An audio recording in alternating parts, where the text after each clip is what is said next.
Hi, കുഞ്ഞമ്മത്തി മുളകിട്ടെടുക്കാം. സിമ്പിളായിട്ട് മുളകിടാം. കുഞ്ഞമ്മത്തി നന്നായിട്ട് വൃത്തിയാക്കിയിട്ട് കഴുകി എടുത്തിട്ടുണ്ട്.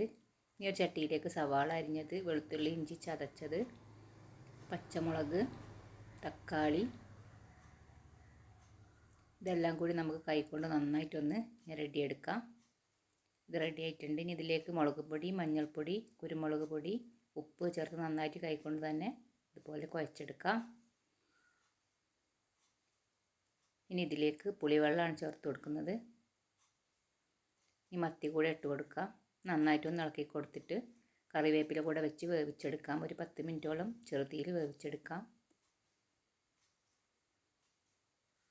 അപ്പോൾ അതാ നമ്മുടെ കറി റെഡി ആയിട്ടുണ്ട്.